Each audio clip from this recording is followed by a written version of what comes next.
Sí, muchas gracias. Bueno, pues muchas gracias por su asistencia.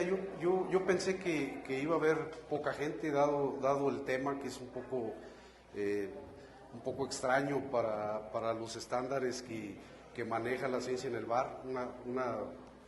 Un agradecimiento a los organizadores también por la invitación. Y bueno, como pueden ver, el tema de la plática es expediciones y minas de plata en el siglo XVI, en el septentrión de tierra adentro.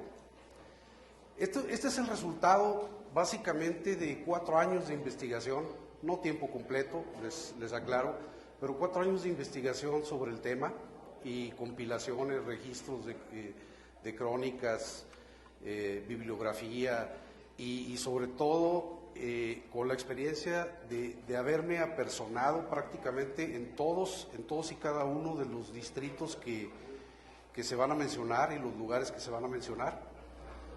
Y bueno,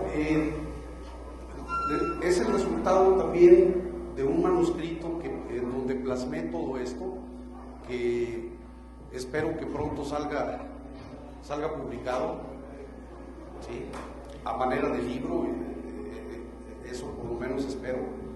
Y nada más me gustaría aclarar por qué en el siglo XVI es exactamente. Justamente en el siglo XVI, cuando viene el encuentro de dos mundos, queda forjada la ruta comercial más importante que todavía después de 500 años sigue vigente y básicamente en las mismas rutas y trayectorias. Entonces, curiosamente, los distritos mineros íconos en todo este siglo siguen vigentes todavía y operando con éxito, la gran mayoría. Uno de ellos es la mina de plata más importante del mundo en este momento, descubierta en este siglo. Y entonces voy a tratar de adentrarme en estos temas de manera muy resumida. Hay mucho que platicar. Yo la tengo más o menos estimada en 30 minutos, espero que les agrade, pero voy a tratar de resumir muchos de las anécdotas y aventuras que los expedicionarios en el siglo XVI tuvieron que sufrir o padecer para poder lograr que en este momento tengamos la ruta comercial más importante hacia el septentrión, hacia el norte del continente, y que todavía sigue vigente. Hay prácticamente la tesis que se persigue es relativamente simple. Dice, confirmar que el fin primero de los peninsulares, una vez hecha la conquista, era la búsqueda obsesionada de oro y plata. Todos lo sabemos o todos lo podemos imaginar. Cuando llegaron los españoles, si no encontraban oro o plata, prácticamente sus expediciones resultaban fracasadas. Esto es del dominio público y no tiene ningún sentido hablar mucho sobre el tema. Demostrar que los conquistadores venían mal equipados en temas mineros. No eran mineros los españoles. Y ese es un punto importante porque todo el mundo habla sobre la minería novohispana como los mineros españoles. Y debo decir que incluso en el gremio minero es muy común hablar sobre los españoles eran fabulosos en técnicas mineras, los españoles hacían esto, los españoles hacían lo otro, y resulta que los españoles no eran mineros, y voy a tratar de demostrarlo. Sí. Ahora, las primeras expediciones al septentrión entre 1529 y 1546 fueron un fracaso, aun cuando fueron guiadas por los nativos. La comunidad prehispánica conocía perfectamente el oro y la plata y sabía de dónde provenía. Los españoles nunca, a pesar de que lanzaron expediciones hacia el septentrión, nunca encontraron los distritos mineros hasta muchos años después. Es decir, 22 años después de hecha la conquista del Imperio Azteca, aparecieron los primeros descubrimientos, y lo pongo entre comillas porque en realidad ninguno fue un descubrimiento. Todas estas minas eran conocidas por los nativos. Y después, al final, ¿cómo queda establecida la ruta del camino tierra adentro por los criaderos de plata? Esa es básicamente la tesis que persigo. Bueno, el tiempo y espacio. A partir de que Cortés arriba al puerto de Veracruz, se dice que Moctezuma, cuando se da cuenta, envía como regalos 2 rodelas, una de oro y otra de plata, del tamaño de la rueda de una carreta, como regalo al que estaba llegando. Y esto, en lugar de... Esto obviamente queda marcada la tierra adentro como la fuente de la riqueza. Entonces Cortés se lanza hacia la conquista del imperio, y no precisamente para agradecerle a Moctezuma los regalos que le había hecho llegar. Entonces, en 1521 más o menos es cuando empieza esta historia. Ahora, el septentrión de tierra adentro es esa región marcada que ven ahí con esa flecha. Es la parte conocida en aquel entonces, o conocida poco después como Laridoamérica, que marcaba el límite entre la Mesoamérica, que estaba al sur, ¿verdad? Y ese es el septentrión de tierra adentro, que es a donde la plática está focalizada. Y obviamente se dice también, según los estudiosos, que la conquista realmente queda consolidada hacia finales del siglo XVI. Para el año de 1600, el septentrión de tierra adentro estaba más o menos bien conocido, pero las poblaciones más septentrionales que había por la costa era Culiacán, y por el continente era Santa Bárbara. Santa Bárbara, para ubicarnos, está al sur del estado de Chihuahua, muy cerca de Parral, y sigue siendo todavía un distrito minero importante.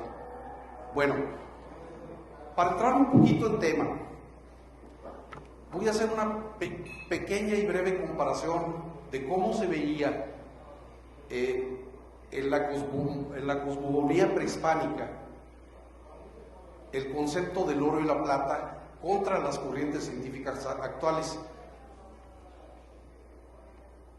Para todo el imperio mesoamericano, pues el imperio azteca, Teocuitlatl, así le llamaban al oro, es decir, la mierda de los dioses. Y en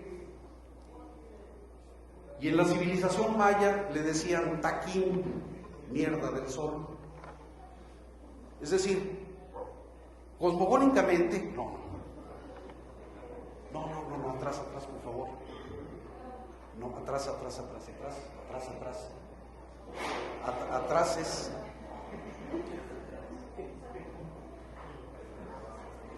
Atrás es ahí. Bueno, es bien interesante porque cosmogónicamente las civilizaciones prehispánicas, el oro y la plata eran sus dioses. Entonces, si había oro en la tierra era porque los dioses lo habían engendrado ahí, y si había plata era porque el sol lo había engendrado ahí, y si había plata es porque la luna lo había engendrado ahí. Entonces, para ellos la minería subterránea era una especie de transgresión a los dioses, entrar al inframundo, a un sitio prohibido en donde ellos no deberían de estar.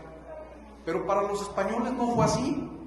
Sin embargo, es bien curioso notar que en esa misma época, en España, Juan de Cárdenas, fíjense, todavía a finales del siglo XVI, mencionaba el sol, al fertilizar las húmedas y oscuras profundidades de la tierra con sus rayos, en efecto engendraba el oro, llamándolo a emerger de la tierra, heredándole sus propiedades más elogiables como su hermosura y resplandor, con la pureza de sus rayos. Lo mismo debía suceder con la plata y la luna. Había conceptos muy similares entre la corriente científica contra los conceptos cosmogónicos prehispánicos. La única diferencia era que para los españoles no eran dioses. Entonces ellos ellos podían entrar, el mundo civilizado podía entrar a las entrañas de la tierra y a las profundidades y a los malditos infiernos por él, mientras que las culturas prehispánicas solamente podían aprovechar lo que la madre tierra quería que ellos subieran, es decir, el oro que aparecía en los arroyos, por erosiones, por placeres de depósitos, ¿verdad? Sí, aclarando. Sin embargo, el motivo de todos, absolutamente, y hay mucho de qué hablar sobre este tema, pero había una obsesión patológica, y sigue habiendo todavía por el oro, ¿verdad? Es bien curioso, y hay mucho que hablar sobre esto. Sin embargo, me voy a ubicar solamente en este punto, en donde dice: constituye la felicidad suprema cuando se atesora en bóvedas, obras de arte, joyas, pero igual pueden pertenecer a los malditos infiernos cuando se encuentran en el fondo de una mina. Son protagonistas de los más grandes logros de la humanidad, pero también han suscitado sus peores crímenes. Y es bien curioso porque dentro de mis experiencias en la industria minera, no les voy a decir nombres ni mucho menos, pero una funcionaria de bajo nivel, de tendencia de izquierda, de funcionaria de una secretaría de medio ambiente y ecología, en alguna ocasión en una reunión, y por eso puse ese anillo, estaba muy contenta porque le habían dado un anillo de compromiso, y nos preguntaba a los mineros a quienes nos estaba atacando que si en realidad era oro y cuánto podía valer. Entonces, en realidad hay mucho que hablar sobre la obsesión patológica. Por favor, la siguiente. La siguiente. Aquí hay algo bien interesante con respecto a la obsesión patológica. Cuando se lanzan las expediciones, una vez que entra en contacto el viejo mundo con el nuevo, y se lanzan las expediciones en búsqueda del dorado en la parte austral del continente, y de Cibola y Quíbera en la parte septentrional del continente, hay registros de que las expediciones se ven reducidas a comer caracoles, serpientes, raíces, la carne de perros y humanos, que los mismos miembros de la expedición vendían entre sí contra la parte que podría corresponderles de las riquezas que estaban por descubrir. Me encontré dos casos en todos mis registros, dos casos de canibalismo de los españoles. Había canibalismo prehispánico. Me encontré dos casos de canibalismo. En la parte austral del continente, en el Dorado, y en la expedición de Álvar Núñez Cabeza de Vaca, en donde registran que se vieron sin comida absolutamente, y como el capitán de la expedición, un tal Pantoja, era muy malo, lo mataron y lo hicieron tasajo, y con ellos se fueron alimentando, y que cuando se les acabó el capitán Pantoja, pues le siguieron con otro y con otro, hasta que quedó un tal Sotomayor, que fue socorrido por unos indios. Había canibalismo, pero lo curioso es que había canibalismo solo por el oro. Era solo por el oro, y cuando en ese entonces era un elemento tan inútil, como dijo Tomás Moro, tan inútil que solamente podía envenenar la mente de los hombres y que no era útil para ninguna otra cosa. Bueno, dicho esto, los españoles venían con ansias de oro y buscaban el oro.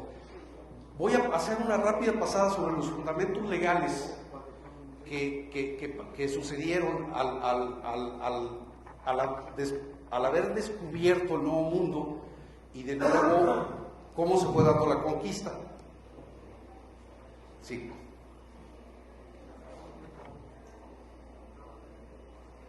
Bueno, como todos sabemos, en 1492 Cristóbal Colón descubre las nuevas tierras, pero vino acá porque los reyes católicos que justamente acababan de dominar el reino de Granada, que no era de ellos, ¿verdad?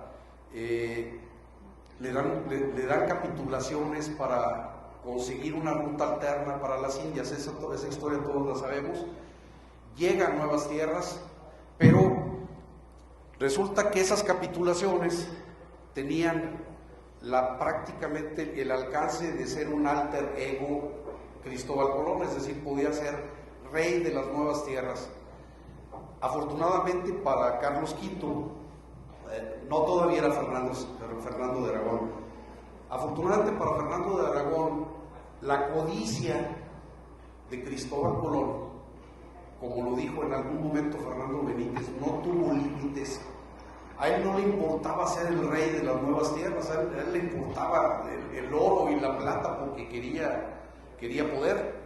Entonces le permitió a la corona española en 1509 lanzar una real cédula para corregir la estructura y restarle poder a Colón. En 1521 Hernán Cortés conquista el imperio y lo conquista sin capitulaciones, como también todos sabemos, ¿verdad? Él llega sin permiso y luego quema naves y luego ve las rodelas de oro y plata que le manda Moctezuma y dice, pues aunque no tenga permiso, ahí voy. Y llega, conquista el imperio azteca y empieza el desorden. Hasta que el monarca, en ese momento ya Carlos V, instala el Consejo de Indias en Sevilla, España, un consejo para poder administrar las nuevas tierras que habían descubierto, porque Cortés estaba despachando con la cuchara grande, ¿verdad? En 1526 sigue el desorden. Entonces la real cédula es refrendada con ordenanzas, y en 1528 llega a México la primera real audiencia, que era una especie de cámara alta para poder dirigir las nuevas tierras conquistadas, porque Cortés ya había dado encomiendas, ya se había lanzado al sur a buscar oro, ya había hecho astillero en Acapulco, había hecho de las suyas, y además creo que bien merecido. Pero curiosamente la primera audiencia es capitaneada por Nuño Beltrán de Guzmán, uno de los hombres más sádicos y sanguinarios que pisó la Nueva España. Entonces hubo desorden hasta que llega una segunda real audiencia, en donde uno de sus miembros era Vasco de Quiroga, un novohispano ejemplar, y empieza a ordenar. Y en 1535 llega el primer virrey de la Nueva España, y llega con las ordenanzas de minería, y llega además con la torta bajo el brazo, porque justo 6 meses después de que llega a la capital de la Nueva España, aparece Álvaro Núñez Cabeza de Vaca en Culiacán, ¿verdad? Que había pasado todo el continente como el remanente de una expedición fracasada, y además aparece a quienes eran un punto medular para la minería mexicana, asesores alemanes de la Casa Fugger. El primer virrey de la Nueva España llega con un grupo de asesores alemanes de la Casa Fugger. Curiosamente, la Casa Fugger era una de las casas más importantes y que controlaban prácticamente el mundo occidental. Eran unos banqueros alemanes, ¿verdad? Y el rey Carlos V pues les debía mucho dinero a los banqueros alemanes, porque lo estuvieron financiando. Entonces toda la plata y el oro que empezó a llegar a España entraba por la casa de contratación en Sevilla y salía por la parte trasera para pagarle a los Fugger. Entonces no es nada raro que Jacobo Fugger, que era también apodado el Rico, le haya obligado a Carlos V a enviar a sus expertos mineros alemanes para organizar las pocas minas que había en la Mesoamérica en ese momento. Bueno, al final de cuentas llega el virrey con las ordenanzas para la minería y eran bien simples. Las ordenanzas eran ceder a los particulares, curioso, los particulares, tradúzcase, hombres de dinero, ciertos derechos de los territorios a cambio de recibir el reconocimiento de su soberanía y un quinto de los beneficios. Es decir, estuvo regulada. La corona española estaba endeudada. Carlos V, con todo el oro y plata que le estaba llegando, estaba endeudado. Entonces necesitaba del capital privado, como sigue sucediendo hasta ahora. Entonces lanza estas ordenanzas y es curioso que los únicos 3 requisitos, y no quiero saber si en la actualidad siga siendo todavía vigente, los únicos 3 requisitos para poder explorar y buscar una mina era tener fortuna sobrada, y así está escrito, ser favorito de la corte y poseer un nombre en la sociedad. Yo no sé si siga la ley minera vigente, pero esto era lo que sucedía. Entonces, ¿qué era lo que pasaba? Que estaba dejando el monarca español solamente a los poderosos para lanzarse en búsqueda de expediciones al septentrión. Bueno, además controlaba por medio de encomiendas la situación y posición de ciudades. Es bien curioso notar que esto es bien claro, o sea, había reglas para edificar ciudades, sin embargo, y estas son todavía a la fecha, ustedes pueden ver Celaya, Irapuato, Ocampo, San Felipe, y San Miguel de Allende, y muchos poblados que fueron edificados más o menos de manera ordenada, pero también pueden ver construcciones caóticas, desordenadas, como Zacatecas, como Guanajuato. ¿Por qué? Porque la corona española sabía que si controlaba las haciendas y los repartimientos, pues automáticamente iba a controlar las minas que se iban descubriendo. Cuando Cortés logra tener control de la Gran Tenochtitlán, lo dice Bernal Díaz, lo primero que hizo fue, mirábamos en la matrícula de dónde traían los tributos del oro y dónde había minas.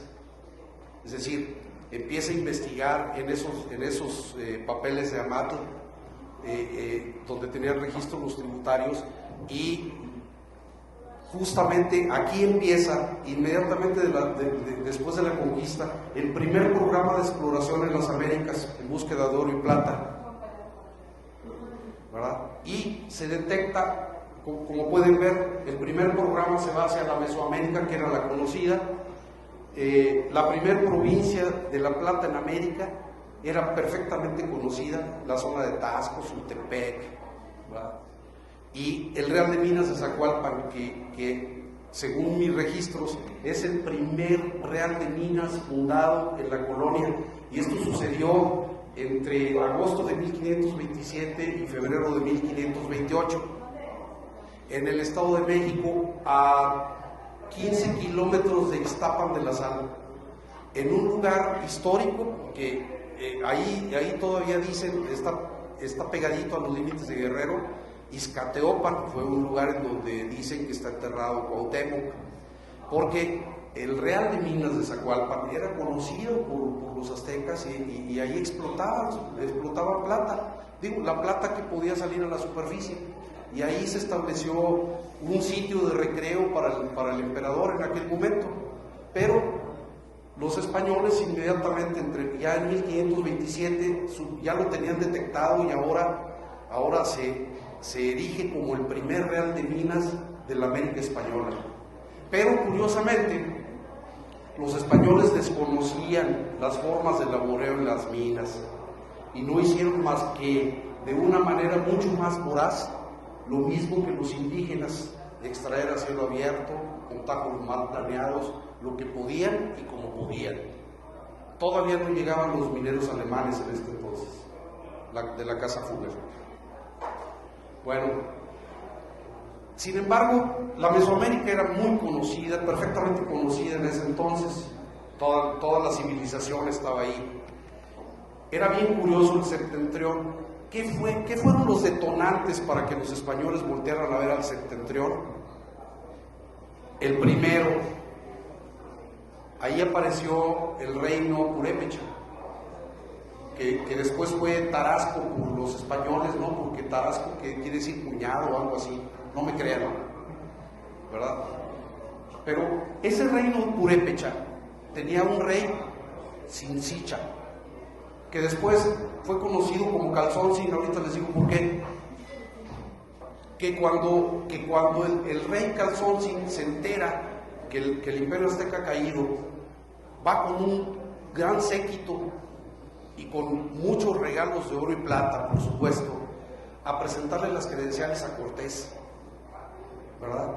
Entonces llegan, le entregan los regalos. Cortés, como buen cristiano, lo hace bautizar, y su pueblo reniega de él y le pone Calzónsin, que la traducción dice que es así como calzado viejo y despreciable. Pongámosle en chanclas. Ese es el primer detonante, es decir, llega con oro y plata. Entonces el occidente de México quedó marcado para la búsqueda de oro y plata por los españoles que se lanzaron después. Otro de los detonantes, como ya vimos, fue la llegada del primer virrey de la Nueva España, don Antonio de Mendoza, un hombre notable, un hombre en toda la extensión de la palabra, bondadoso, pero y también llega con los expertos mineros alemanes de la Casa Fugger. Y es muy creíble esta versión, porque en España en ese entonces no había minería, no había ninguna mina operando en España en ese momento. 40, 50 años atrás, en los montes cantábricos, había habido una explotación minera, pero justamente en esa época solamente había un distrito en Alemania, Erzgebirge, no sé si lo estoy pronunciando bien, y también al norte de Venecia había un distrito minero. Entonces es muy factible que los expertos mineros alemanes, además de la Casa Fugger, de los banqueros, hayan venido a la Nueva España a asesorar a los bisoños mineros españoles que no sabían nada de minería. Entonces ese viene siendo otro detonante. Y el tercer detonante, yo creo que el principal, es que en 1536 Álvar Núñez Cabeza de Vaca aparece en Culiacán después de que había naufragado la expedición fracasada de Pánfilo de Narváez. Naufraga en la Florida, y después de 8 largos años en donde cruza todo el continente con unas increíbles aventuras. ¿Y por qué lo cruza? Porque en la Florida se encuentran unos indígenas que traen unas rodelas colgadas de la nariz, y les pregunta ¿de dónde es ese oro que traen? Y le dice: de las montañas Apalaches. Y él entonces se va a buscar la montaña de los Apalaches. Lo que no sabe es que es tan fracasada la expedición que al poco tiempo es convertido en esclavo, ¿verdad? Y vivió durante 6 años como esclavo, hasta que tuvo algunas curaciones y lo consideraron amigo, y lo fueron cambiando como estafetas las tribus seminómadas. Y además, cuando llega a Culiacán, ¿verdad?, él va siguiendo rastros de unos cristianos, y cuando lo encuentran, era nada menos que las huestes de Nuño Beltrán de Guzmán, que se habían lanzado al continente por la costa del Pacífico, ¿verdad? Las huestes de Nuño Beltrán de Guzmán lo reconocen, ¿verdad? Le ponen grilletes.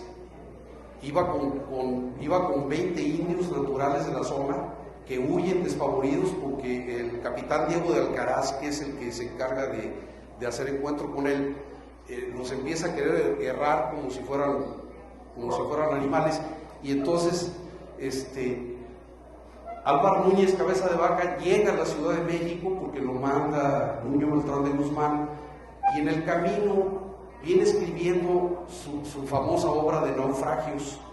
En esta obra narra cómo en esa trayectoria que está marcada en amarillo ha encontrado ciudades fabulosas, oro, ganado, tierras fabulosas. Entonces, estos son los detonantes que hacen que los conquistadores vean hacia el norte. Todos estos conquistadores tenían, este es un perfil que yo mismo coloqué. Tenían muchas virtudes, tenían arrojo, valor, astucia, arrestos, bravura, espíritu combatiente, no tenían nada que perder, eran unos cazafortunas, unos buscafortunas, venían en busca de los tesoros, pero tenían poder y riqueza, porque no podían lanzarse de otra forma, porque tenían que tener capitulaciones y tenían que tener dinero para poder financiarlas. Y además las musas eran la codicia y el egoísmo. Entonces, ese es el perfil de los expedicionarios, pero de minería no sabía nada, ¿verdad? Ahí se ve una caricatura que dice: oye, venimos a traeros la verdadera fe a cambio de vuestras cosas. De minería no sabía nada. Y voy a intentar demostrarlo con esta expedición. El primer gran fracaso, Nuño de Guzmán y el capitán Chirinos, Pedro Almendé Chirinos. En 1529, Nuño de Guzmán es perseguido por la corona española, pero como las noticias, porque fue el presidente de la primera Real Audiencia, pero las noticias corrían lento, entonces él aprovecha, él sabe que es perseguido, llega con los tesoros de la caja real, se equipa con un ejército y se lanza ¿hacia dónde? Los tarascos, deben saberlo, ¿verdad? O sea, acuérdense que Calzón Sin había llegado a presentar sus credenciales. Ese territorio quedó marcado. Entonces Nuño Beltrán de Guzmán sale de la Ciudad de México en el invierno de 1529 y llega sin ningún problema a la zona de lagos endorreicos que están en el estado de Michoacán, que todo, Sinsunzan, Huitzeo, Pátzcuaro. Ahí estaba el reino de los purépechas. Toma Calzón, ¿verdad? El Chanclas no le funcionó porque llegó Nuño Beltrán, lo torturó, al final de cuentas lo amarró de la cola de un caballo porque le pedía 10,000 cargadores para su expedición y le pedía oro y plata que no le pudo dar. Entonces lo amarró de la cola de un caballo, lo hizo pasear por toda la población y terminó incinerándolo y echando las aguas al río Santiago actual, como la PGR. Bueno, yo creo que él fue sí, prácticamente. Esa expedición fue sangrienta. Nuño Beltrán de Guzmán erraba hasta niños de pecho, los erraba como esclavos. Nada más para que se den una idea. Entonces, Nuño de Guzmán va siguiendo su ruta, pero al mismo tiempo va haciendo investigaciones de dónde provenía el oro y la plata que ellos tenían, ¿verdad? Entonces, yo quiero suponer que empezó a tener evidencias de que hacia adentro del continente había plata y decide en la zona de Pátzcuaro o de Huitzeo, decide desprender una partida para que explore la tierra adentro. Esta partida era capitaneada por el capitán Pedro Almendé Chirinos, ¿verdad? Y al final de cuentas, en la primavera de 1530, desprende todo su pelotón marcado en blanco, está la ruta seguida por el capitán Pedro Almendé Chirinos, lo llevan a la zona de Comanga, muy cerca de León, después lo llevan a Zacatecas, pasan por Fresnillo, muy cerca, y luego regresa la expedición a encontrarse con Nuño Beltrán de Guzmán, que ya iba hacia la costa. Y cuando se encuentran, el capitán Chirino le dice, con la novedad de que ni Amazonas, ni oro, ni plata, ni nada encontré, pero mi general, ¿verdad?, he tomado las tierras y he publicado la posesión de la corona española de ellas, ¿verdad? Y hay un registro de un fraile que va atrás de él, o va en la expedición, en donde dice: el capitán Chirinos va haciendo burla y escarnio de las grandes conquistas de Nuño Beltrán de Guzmán. Al final de cuentas llegan, la historia es complicada, voy a tratar de omitirlo un poquito, pero al final de cuentas llegan en el verano de 1530 a Santiago de Compostela. Compostela, a 15 kilómetros al sur de Tepic, ¿verdad? Y muchos meses después, obviamente, aparecen en Chabetla, que ahora es Rosario, Sinaloa, y después llegan hasta Culiacán, y ahí Nuño Beltrán de Guzmán empieza a hacer su recorrido entre Culiacán y Santiago de Compostela, por toda la costa, para consolidar su territorio, porque no tenía tiempo para más, había tribus hostiles. Es más, él acaba con la civilización Totorame en la costa del Pacífico. Decían que había 40,000, después de un año, de 40,000 habitantes, después de un año los Totorames no llegaban a 1,000, ¿verdad?, porque se rebelaron. Entonces Nuño Beltrán no tenía escrúpulos y asesinaba, es más, se jugaba lanzando indígenas a los caimanes o a los leopardos que se encontraba para ver quién ganaba. Esas son parte de las crónicas que al final de cuentas toda esta expedición fue un gran fracaso, porque no encontraron absolutamente nada, no encontraron ninguna mina, ¿verdad? Obviamente en 1536 Alvar Núñez Cabeza de Vaca da a conocer naufragios y renace la leyenda, que ya lo platicábamos. Y ahí está la crónica de Alvar Núñez, cuando dice: cuando me topé con los cristianos, estuvieron mirando mucho espacio de tiempo tan atónitos que ni me hablaban ni acertaban a preguntarme nada. Sin embargo, le ponen grilletes, lo mandan a la capital de la Nueva España. Bueno, todas esas expediciones, aquí viene un dato interesante. Nos permitimos registrar, y nos permitimos porque aquí está Claudio, que me ayudó a hacer el proyecto en sistemas de información geográfica, las minas de plata que aparecían a lo largo de esta ruta. Hay más de 250 minas, y si se fijan, las minas de plata son los simbolitos que aparecen ahí. Y si se fijan, la trayectoria que siguió Nuño de Guzmán, cómo desprende la expedición de Chirinos, y van directamente a las minas. Sin embargo, ellos no encontraron nada, porque simple y sencillamente andaban buscando los doblones de oro. No sabían nada de cómo se exponían las vetas y la mineralización en toda esta región de México.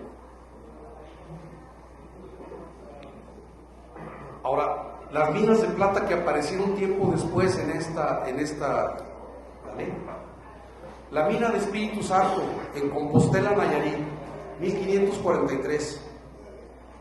No hay ningún otro registro que niegue que había un español avecindado ahí que dejó viudas, porque dejó viuda. Obviamente él murió a una señora española muy educada, a la cual un indio, espero que con buenas intenciones, le llevó unas cargas de mineral de oro y plata, ¿verdad? Y que con ella se hizo rico. Era la princesa, la marquesa de Miravalle. Con esta mina del Espíritu Santo, en 1543, que aparentemente es el primer descubrimiento en el septentrión de tierra adentro, ¿verdad? Obviamente renace absolutamente todo. ¿Le das otro, por favor?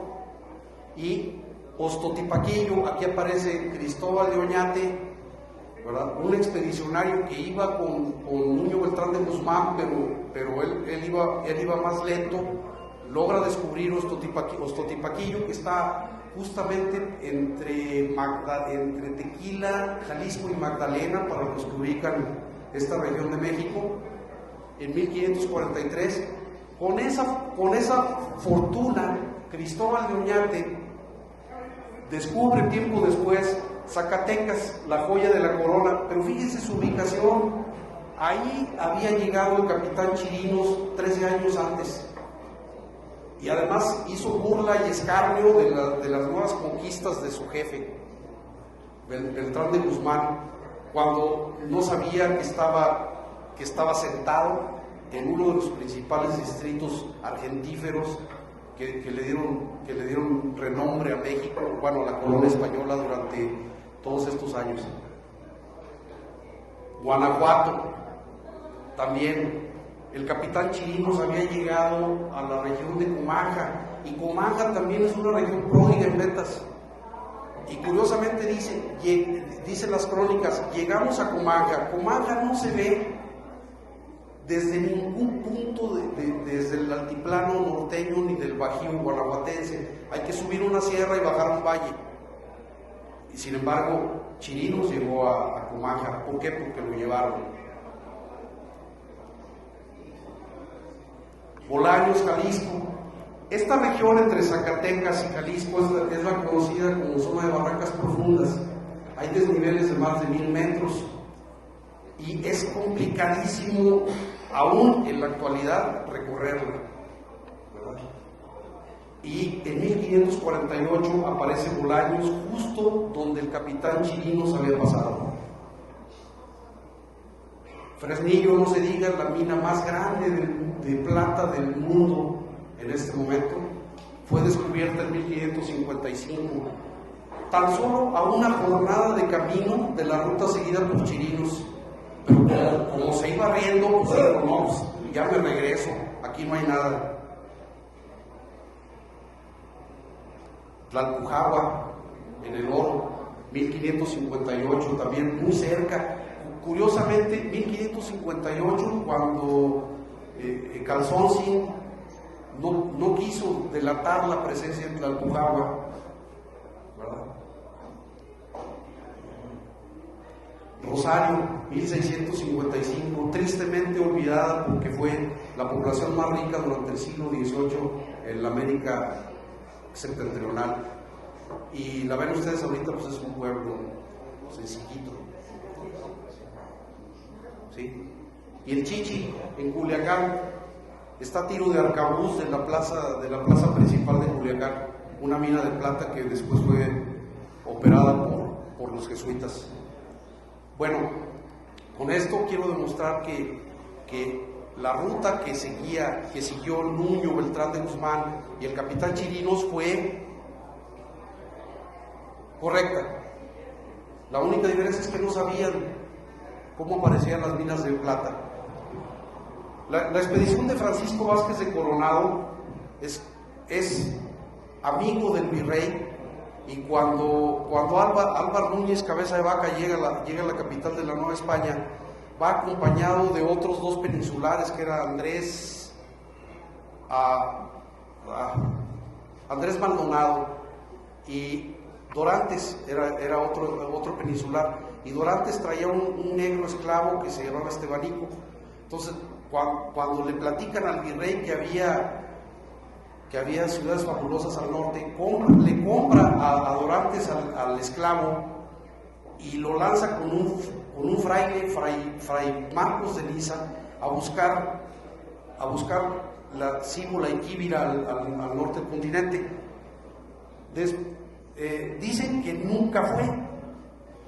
El fraile mandó al negro esclavo, no sé a quién me recuerda, pero solo mandó al negro esclavo a recorrer las zonas, y el negro esclavo como buen minero en aquel entonces, le explica que había ciudades fabulosas, que había avistado una ciudad que era mucho más rica que Tenochtitlán, ¿verdad? En donde las casas como utensilios eran recipientes de esmeraldas y total. Y entonces el virrey, que era un hombre prudente, compra al esclavo y financia con su propio dinero la expedición de Francisco Vázquez de Coronado, que se lanza hasta lo que ahora es Kansas. Llegó hasta Kansas y siguió toda esta trayectoria. Regresa exhausto en 1542 y dice que ni Amazonas, ni ciudades, ni nada encontró. La siguiente, por favor. Pero es bien curioso esto también, y esto demuestra también que los descubrimientos fueron guiados. La joya de la corona, como se le conoció a Zacatecas, fue descubierta en una expedición financiada por Cristóbal de Oñate y capitaneada por un soldado que era Juan de Tolosa, todavía no era capitán, y Diego de Ibarra. Salen de la ciudad de Guadalajara en agosto de 1546 y en septiembre de 1546 Zacatecas está descubierto. Esto yo creo que no se lo cree nadie. O sea, en un mes una expedición de exploración para buscar un distrito minero en las condiciones que se tenían hace 500 años, nadie se lo cree. El redescubrimiento fue guiado, pero fue tan fabulosa la fortuna que se generó en Zacatecas que obligó al virrey en turno a generar una ruta más corta entre Zacatecas y México, que es lo que se conoce como la Ruta de la Plata, que entre paréntesis no pasa por San Luis Potosí, ¿verdad? Esta pasa, lo más cercano que pasa es en Ojuelos, sigue hacia Aguascalientes, pero de Ojuelos va a Ocampo, a San Felipe, a Dolores Hidalgo, a San Miguel y se mete a Querétaro. Esa es la ruta original del Camino Real de Tierra Adentro. San Luis Potosí todavía no estaba marcado.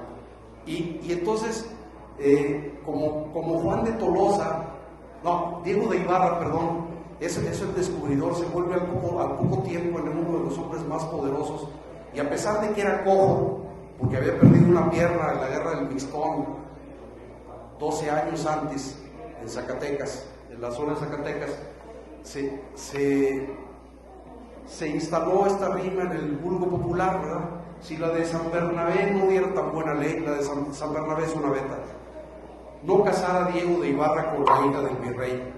El cojo se casó con la hija del virrey Luis de Velasco y se volvió, por supuesto, uno de los hombres más poderosos de la Nueva España en ese momento.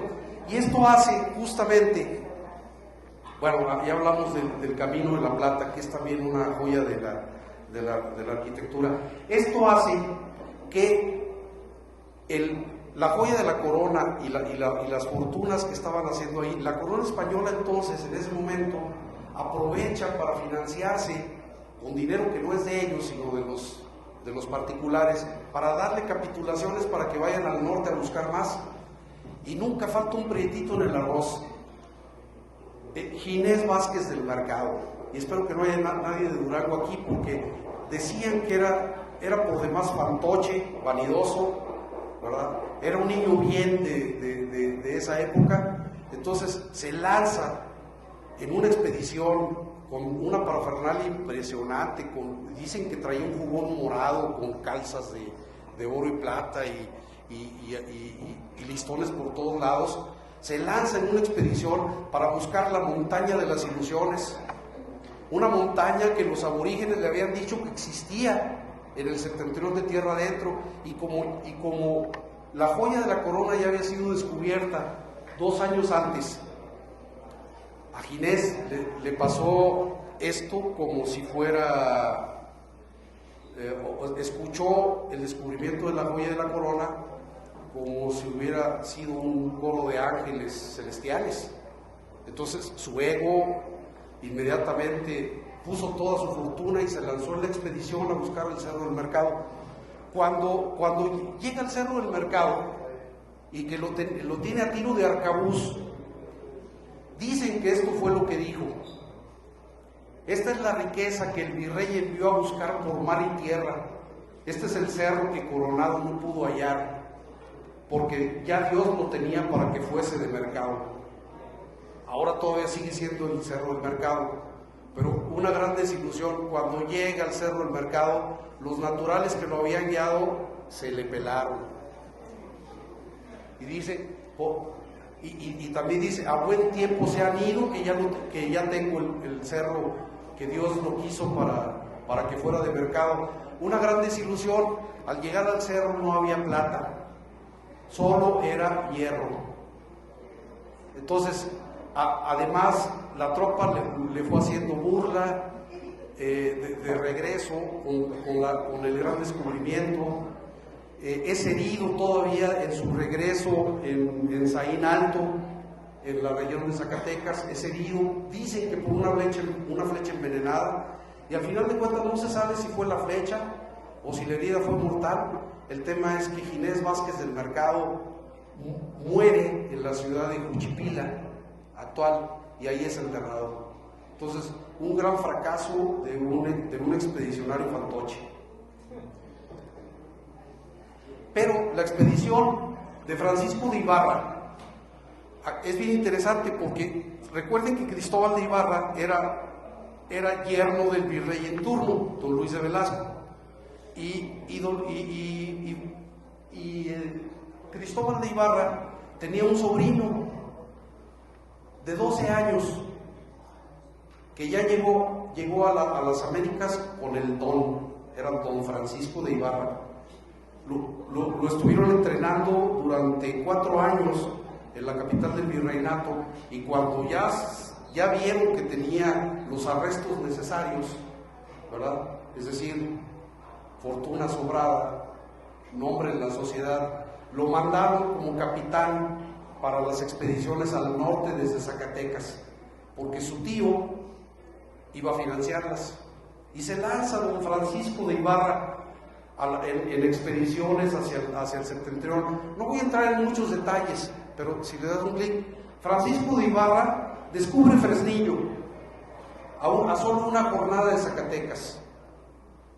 Descubre San Martín, descubre Chalchihuites, descubre Avino, descubre Indé, descubre Santa Bárbara. Un joven de 16 años. Y todavía ahora queda como uno de los héroes más importantes. Bueno, es simple la historia y se la podrán imaginar.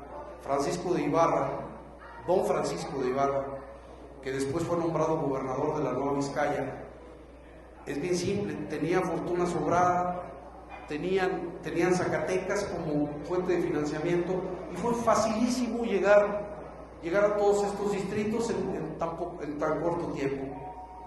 Hubo otras expediciones después de estas, fracasadas. La de Francisco Sánchez Chamuscado, cuando sale de Santa Bárbara en búsqueda de minas, y se repite la misma historia. Después de un buen tiempo llega hasta lo que se conoce ahora, hasta la actual ciudad de Alburquerque.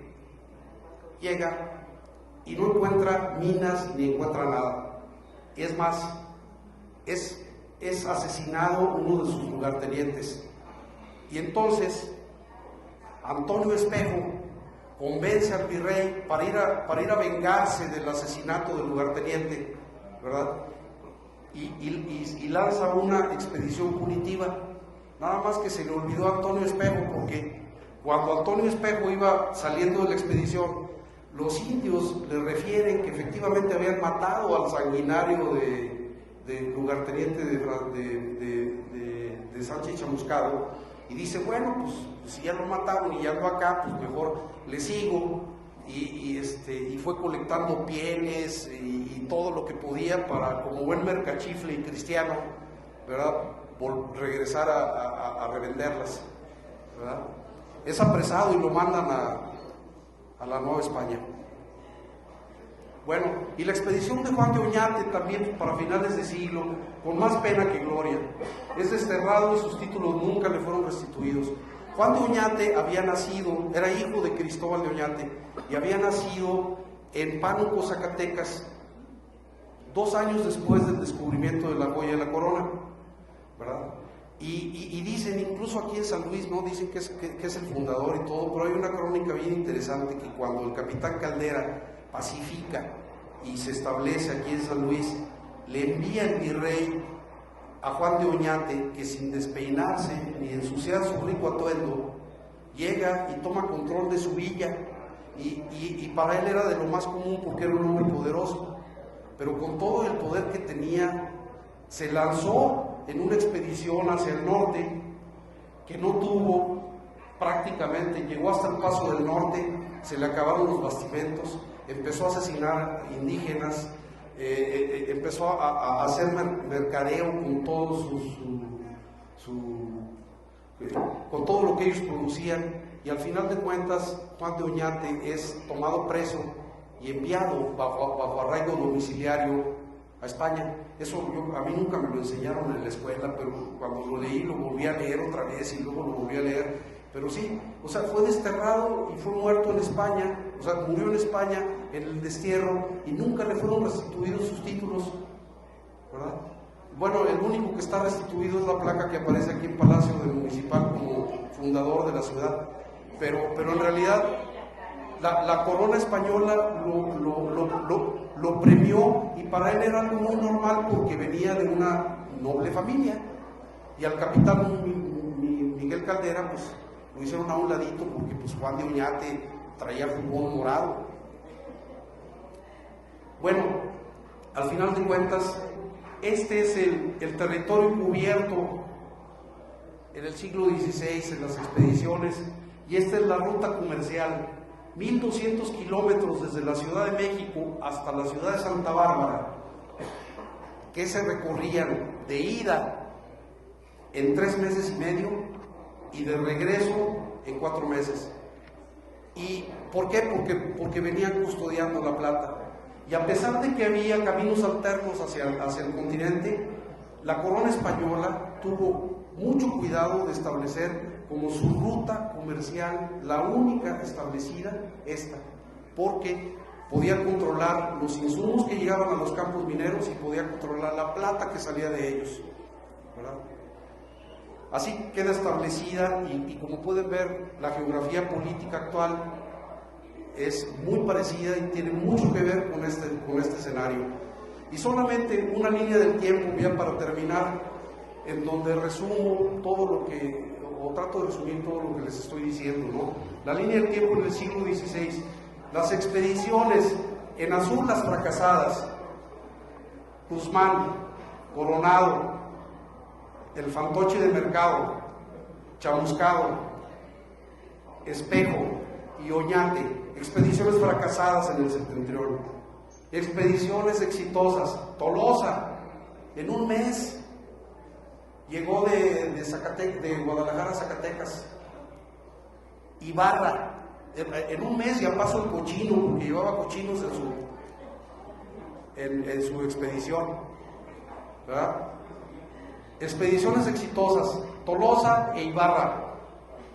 El descubrimiento de minas de plata, curiosamente, aparecen entre 1543 y 1558.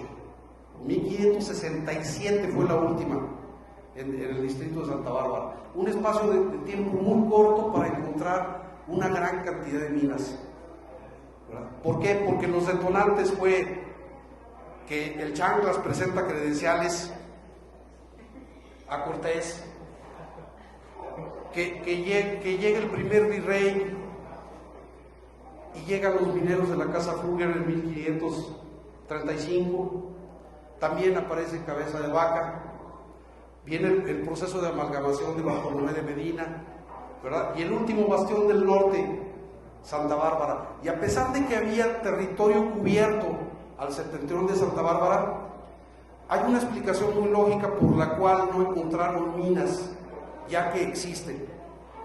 No hay vetas como tal.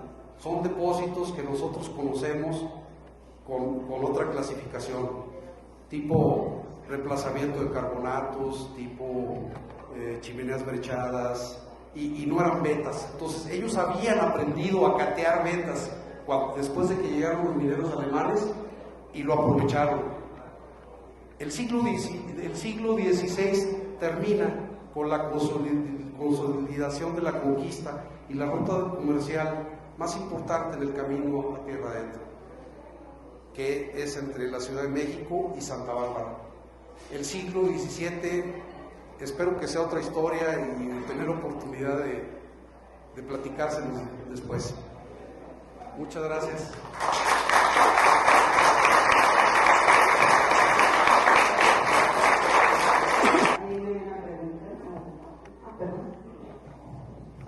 ¿Cómo interpretarías la minería canadiense a la luz de la historia que nos cuentas? ¿Son nuevos yacimientos, son viejos yacimientos los que explotan, son los mismos yacimientos alemanes? ¿Qué fenómeno es? Bueno, una pregunta interesante, aunque anacrológica, pero hay algo interesante en esto. Yo creo que la historia se repite. Si tú lo ves, los españoles van en búsqueda de oro y plata y de minas, pero había inversión privada. Era la versión antigua de lo que sucede ahora. O sea, no cualquier hijo de vecino pudiera buscar una mina de plata. Tenía que tener fortuna sobrada, ser favorito de la corte y un nombre en la sociedad. Y yo me preguntaría, ¿hay algo diferente en la actualidad?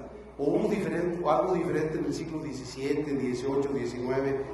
Después de la independencia apareció capital británico, después norteamericano, después británico, después la minería se cierra, se abre en el 94 a la inversión extranjera y llega otra vez capital para invertir. Es el mismo proceso.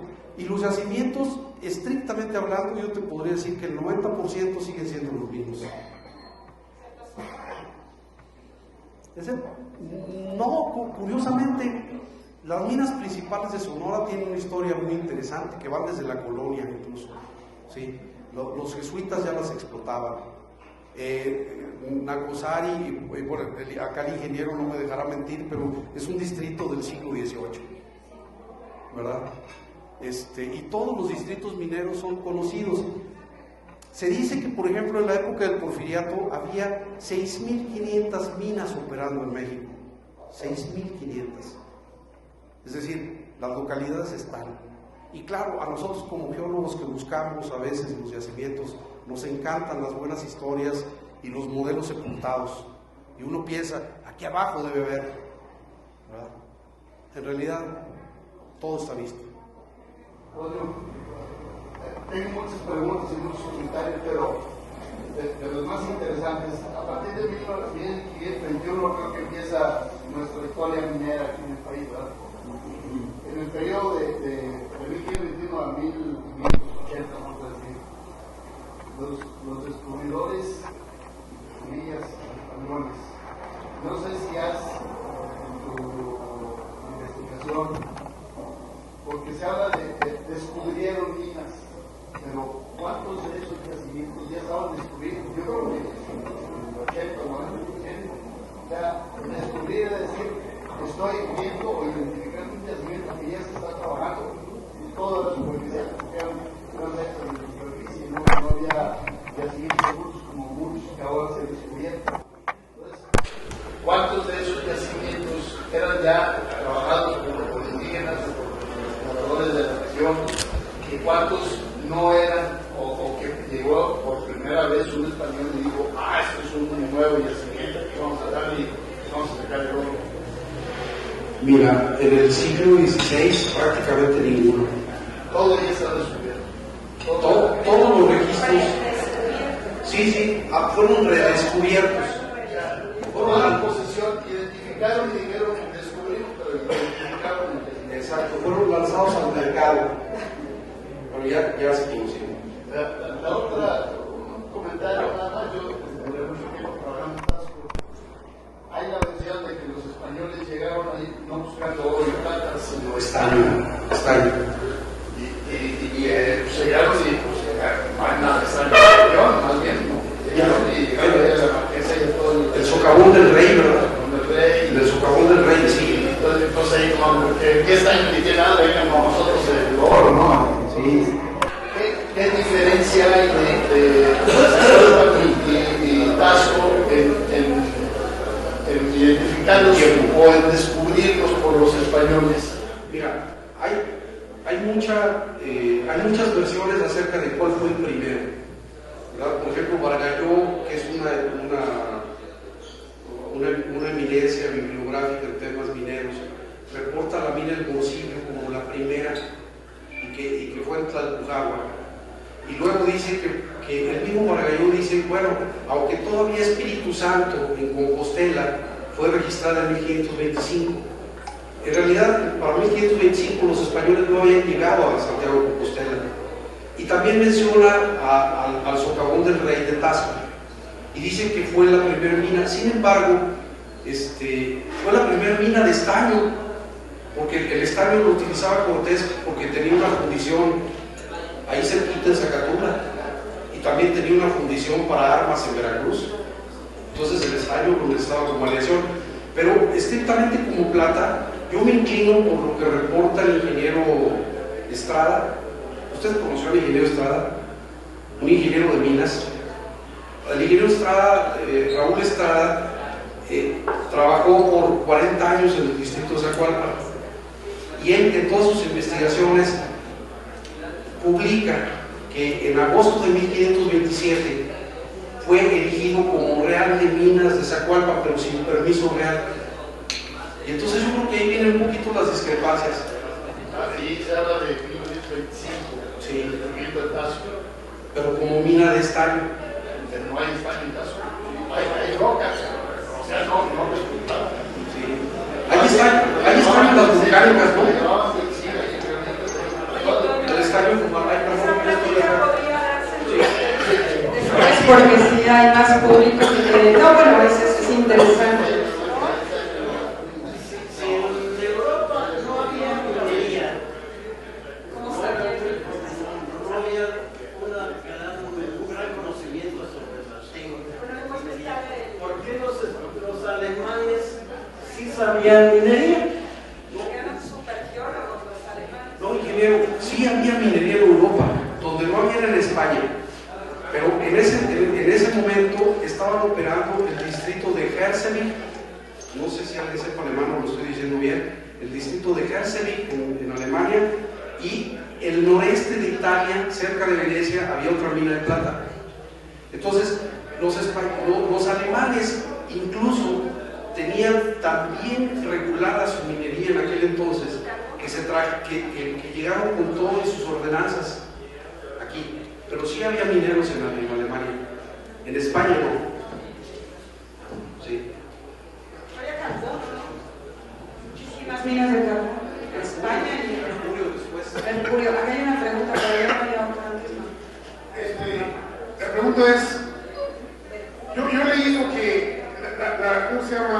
La innovación tecnológica era de primera línea en México, o sea, la minería se hacía en México, no en el mundo, bueno, también se hacía en el mundo, pero México era vanguardia, ¿cómo se llama?, en investigación de la minería. ¿Es cierto eso? El Palacio Nacional de Minería, ¿no? No, tienes toda la razón. Toda la época virreinal, la minería que dominaba, o sea, la tecnología que dominaba el mundo y la investigación, el Real Seminario de Minería en el siglo XVII y XVIII fue una institución que lanzó científicos y descubrimientos y tecnología y técnicas y regulaciones. Incluso toda la ley minera alemana del siglo XVIII salió de las ordenanzas de minería publicadas en 1794 en México. El Real Seminario de Minería, porque era bien simple. Toda la época virreinal dependía económicamente de la minería.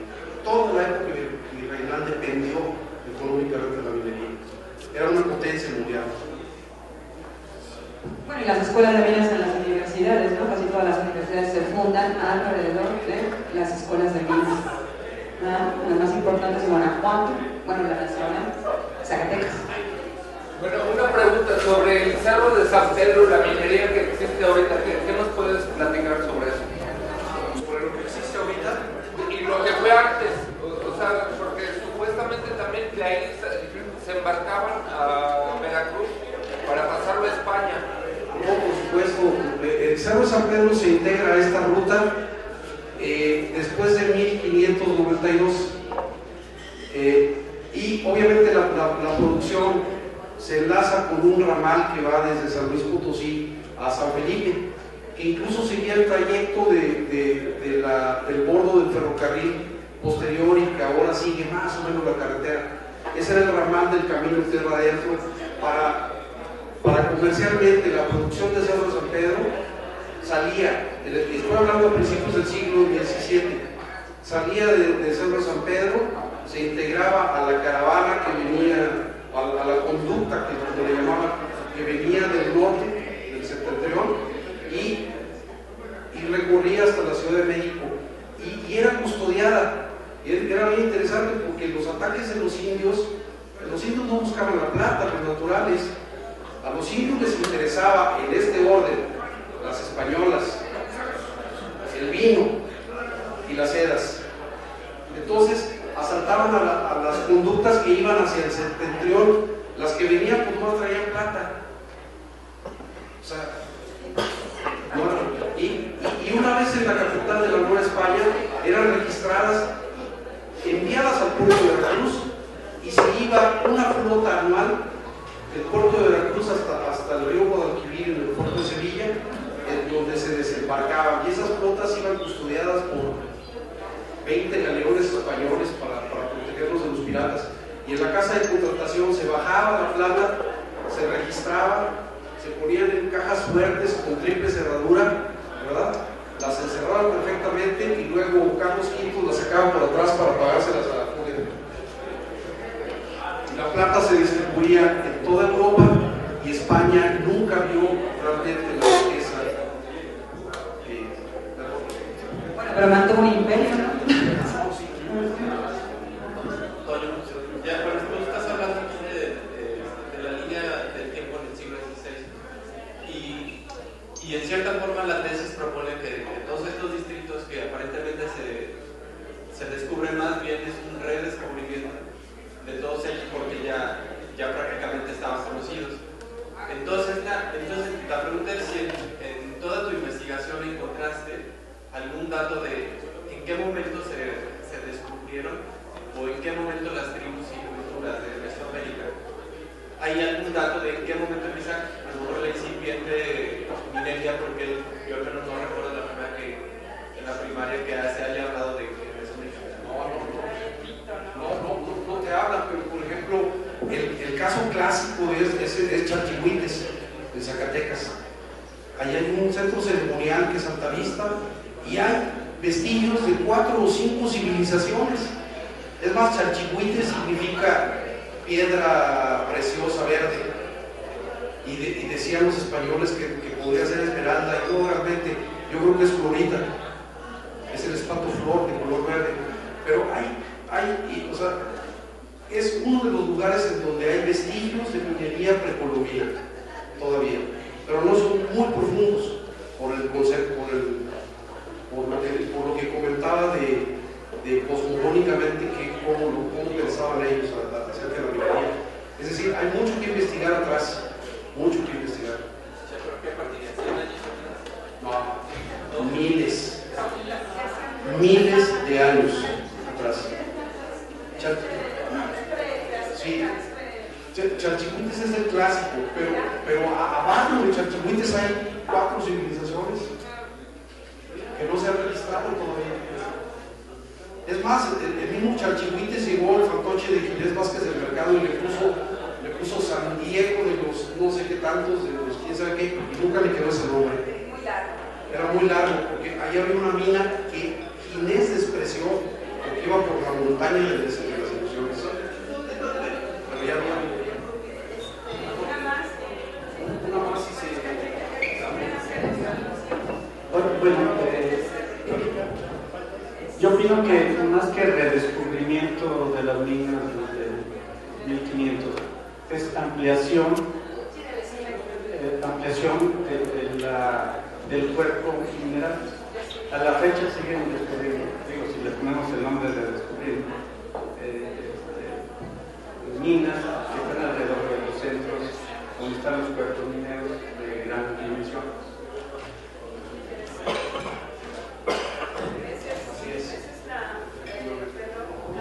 Lo que hace interesante la exposición, que hay un descubrimiento previo que tú ubicas miles de años antes de la llegada de los españoles. Hay un redescubrimiento que además con una cantidad de anécdotas de que se pusieron a cenar y ¡ay! Y al día siguiente encontraron oro, ¿no? Hay muchas anécdotas muy curiosas, que eso sí nos las enseñan en la primaria, ¿no? Estas anécdotas ridículas. Y luego hay la búsqueda ya a tierra adentro, ¿verdad? Y estar viendo sobre las vertes.